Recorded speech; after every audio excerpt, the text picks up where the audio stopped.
Hey, good morning. I'm Patricia Murphy. It's Wednesday. This is Seattle Now. In late 2023, Seattle International Film Festival took a big swing, reopening the Cinerama, bringing back the chocolate popcorn, and rebranding the building as SIFF Cinema Downtown. But how is it working out? New reporting suggests that the restored theater hasn't been meeting expectations as the organization tries to find financial footing. We'll hear from arts reporters Margo Vansynghel and Chase Hutchinson in a minute. But first, let's get you caught up. I hope you savored the sunshine yesterday because the clouds are back starting today. The National Weather Service says there's even a chance of rain. Expect temperatures around 60. Rain becomes more likely toward the weekend. That could be good news for fire crews in central Washington who are still battling 2 wildfires. Seattle Public Schools has narrowed down its choices for the next superintendent, and beginning tomorrow, the school board will start interviewing the 8 finalists for the job. The board may make a final decision as soon as next week. The district needs to replace Brent Jones, who stepped down this fall. And there is only one statewide measure on the ballot this year. Supporters are rallying tomorrow in the Beacon Hill neighborhood. Measure 8201 asks voters whether Washington State should invest its long-term care fund in the stock market. The measure has bipartisan support in the legislature and support from groups like the Washington State Nurses Association. Opponents say stock markets and private investments fluctuate greatly with no guarantees. Beginning next year, the WA Cares Fund can pay for things like in-home care for seniors and people with disabilities. Tomorrow's rally begins at 11 outside Fire Station 13 near Jefferson Park. Check back for more headlines on tonight's episode of Seattle Now. Ladies and gentlemen, this is Cinerama. SIFF Cinema Downtown, formerly known as Cinerama, is one of Seattle's most iconic places to see a movie. The theater hasn't always been successful, but when SIFF bought it in 2022, there was a lot of hope. Seattle Times arts economy reporter Margo Vansynghel says in the beginning, it worked really well for SIFF. SIFF Downtown opened with a bang, and the downtown became SIFF's biggest revenue driver. It just drawing a lot of people who were buying a lot of chocolate popcorn. But since then, it's been uneven.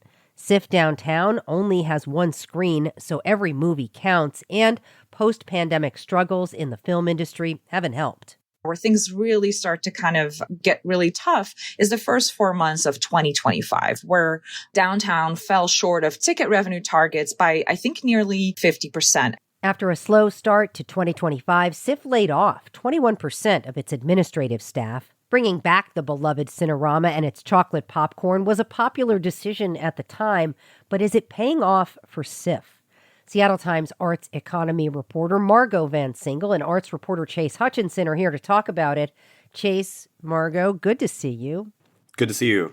Thanks for having us. So before the Cinerama closed during the pandemic, what significance did it have in Seattle's movie scene? I would say that it was one of the most beloved theaters in the city. If you talk to anyone that loves movies in Seattle, they have a Cinerama story where there was something they saw there that just was really special, be it the 70mm festivals or the kind of classic repertory screenings, the older movies they would show. Everyone had a soft spot for the Cinerama. Okay, yeah, and there were actually quotes in your story of people remembering their teenage years having those paper tickets torn in half. That story is the Cinerama's story.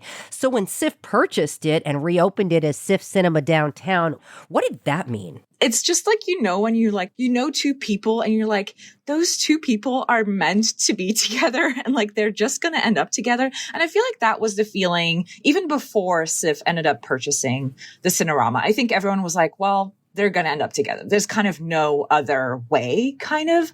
I think there was at one point even a public petition that was launched for SIFF to purchase it or to at least take it over in some capacity. And SIFF said oh, we're interested. So definitely the cinephiles in the city were having a lot of feelings about it. And I think everyone was like, well, those 2 are going to end up together. So I don't think it was a huge surprise when it happened, but there was a lot of relief. Sure, as it should be. As it should be, I think, is what you're saying. People felt like this should happen. Chase, when we last talked about Seattle's indie theater chain, SIFF had just laid off 21% of its administrative staff. What's new now? It's that they've been trying to figure out what the new normal is going to look like with the reduced staff and capacity while still having to operate 3 theaters, one currently being closed, the Egyptian, but with 3 theaters in the city. That's unlike any other independent theater anywhere that you're going to see on this scale. And it's been trying to find some things out. When we had spoken, it was kind of an open question about what the programming would look like if they were going to be doing more repertory screenings as they had in the past. When we had initially talked to SIFF, we had, in our reporting, found that that was something they would potentially scale back on. Now it seems like that's returned, at least in some capacity, that it's still going to be part of their vision. So there's still a lot that they're trying to figure out, but it's that they found this way of operating with the limited capacity, or at least greater limited capacity than they had before, still having some repertory screenings that seem to be doing well, and then still trying to crack the code in terms of what big blockbusters they can show that will bring people out, which is it's a tough equation. Yeah, let's talk a little bit more about the reporting. SIFF wasn't making nearly as much money as they wanted to early this year. How did things go with SIFF this summer? Because that's usually the time when people go see a movie. I think it depends on the movie is going to be the thing. There were the big kind of ones that people get excited for. I'm thinking most recently there's One Battle After Another. I've talked to folks and that seems to be doing well, and they had done a repertory screening of all Paul Thomas Anderson movies leading up to that. But then there's also movies like Jurassic World Rebirth, which for those that don't know, I believe is Jurassic World 7. It's high up there. And so there are those challenges. And so the summer had its ups and downs. It was mainly at the beginning of the year, starting off with Mufasa, the animated, or I guess I should say CGI, heavy live action Lion King movie that had things looking a little shaky and was, to what we were told, the beginning of the sort of looking at, well, what can we do? And the important thing to note is, as we've talked with them, the downtown is part of a big picture. It wasn't, based on SIFF's response, the sole cause of a lot of these things, but it was something that added another kind of challenge to where things were already looking pretty tight. Okay. All right. Your reporting shows SIFF Cinema Downtown, formerly Cinerama, has been struggling. Margo, let's talk about what's going on there. You know, the way that we explain it is just it hasn't been a clear-cut box office hit, right? And I think the main thing to take away is like things have come in below projections. They were optimistic and things are just coming in below that.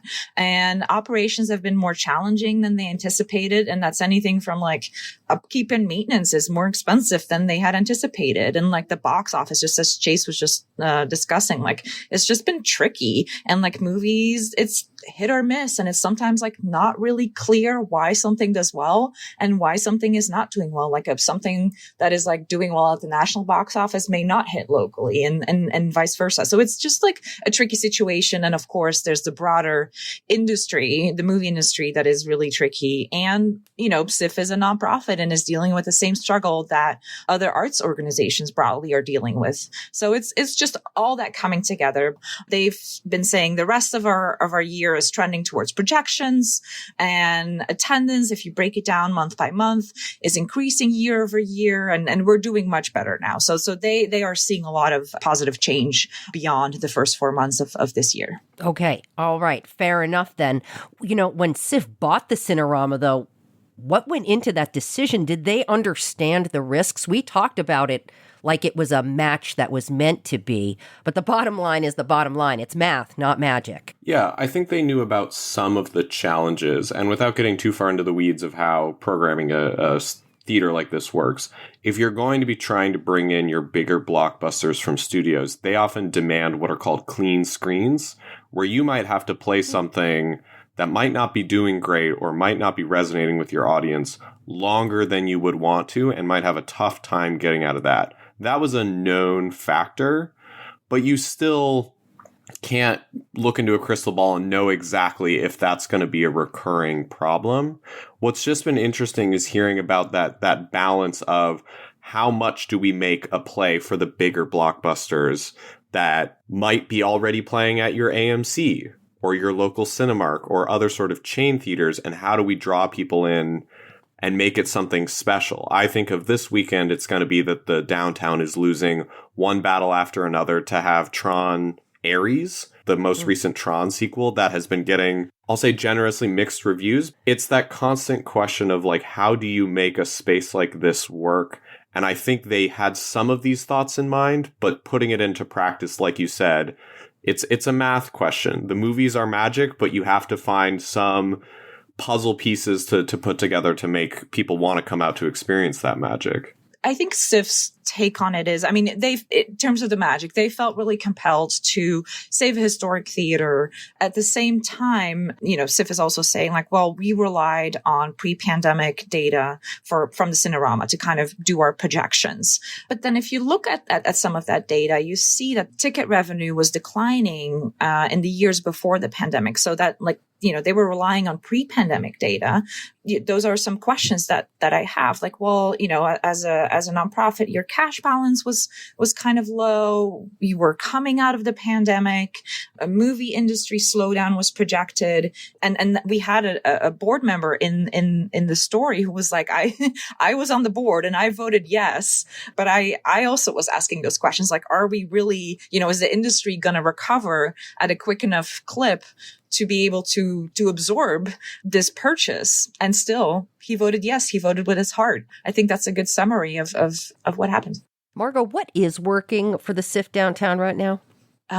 Chocolate popcorn. I think it's pretty clear. I mean, concessions broadly. SIFF told us that I think downtown visitors spend, I think, between $4 to $7 more per person on concessions than at Uptown. Basically, the chocolate popcorn is helping downtown break even. And especially now that they're getting more folks out to movies, that's really a positive note for the future. Chase, what's the mood around the organization right now? Who have you been talking with? Well, we've been talking with lots of different staff, past and present, and board members. And I will say the mood has gotten a little bit better post the layoffs, now that we're several months out from them. That is not entirely unsurprising because those first layoffs were pretty surprising to a lot of people, and I think had rattled a lot of people. There's still concerns about the future of the organization. There's still a lot of questions people have about the downtown, about the Egyptian, about the big picture of what will SIFF look like going into the future, with now this being kind of the new normal, at least for now. I think there's been some optimism in terms of how certain repertory programming is performing, but it is still a tough place to be in, to where everyone wants to see the organization succeed. They care deeply about it. But this has been a tough year for SIFF, probably one of their toughest in some time. Whether next year they continue to bounce back or whether there's still more storms to weather, that's kind of what's on everyone's mind. But the people that we've been talking to still want to see SIFF continue to thrive and survive as much as can be. All right, well, we have to talk about the SIFF Cinema Egyptian, which flooded and had to close. Chase, it's been almost a year. What is the update from the Egyptian? Currently, we haven't heard any specific update. I had covered it when it initially happened, and it sounds like the damage is extensive, and it is still that it's a big question mark as to whether it will be available for the festival next year. It's oftentimes a very beloved spot, just generally, but then also for the festival. They've had a lot of their big screenings there, especially the closing night, I think a couple of years ago with the film I Like Movies, brought the house down and everyone loved it there. So it's still an open question that we haven't gotten any specifics on. I'm hoping we will soon, but that's kind of where things are now. All right, well, we will wait for the next update on that. What is SIFF looking forward to in terms of the rest of the year? What's going to make people go see movies downtown? Wicked for Good and Avatar are two movies that SIFF is pinning its hopes on. Two sequels, and some among some of the Avatar is some of the highest grossing films of all time, and Wicked did really well for SIFF Downtown last year. So these are poised to do really well again for downtown, and I think are very likely to bring people out. But then there's open questions about what other movies could be a downtown movie. Is Marty Supreme, the Timothée Chalamet movie about a ping pong phenom that has been getting positive reactions?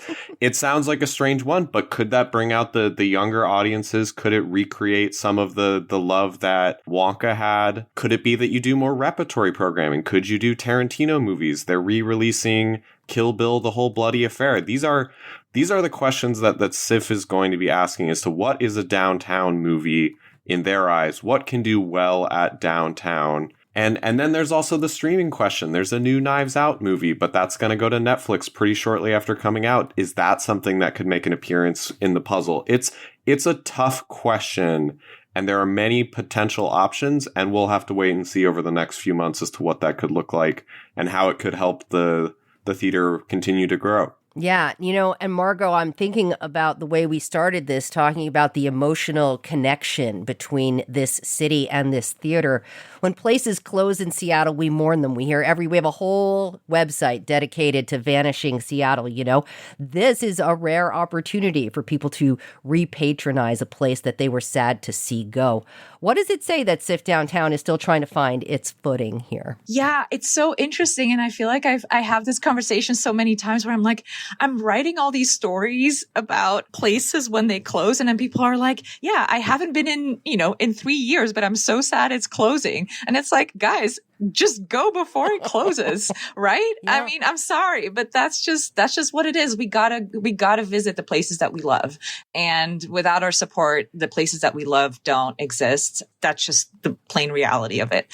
And I think that's the point that SIFF is making too. Like, yes, we are a nonprofit and we are just kind of trying to make it work, trying to do the box office puzzle. And it is hard and are just in the early stages of it. And so bear with us and come out to see our movies. Love is not enough. You have to actually go to the theater as well. And work on the relationship and show up. That's right. That's right. All right. Margo Vansynghel is a Seattle Times arts economy reporter. Chase Hutchinson is a local arts reporter. Read their latest on SIFF in the Seattle Times.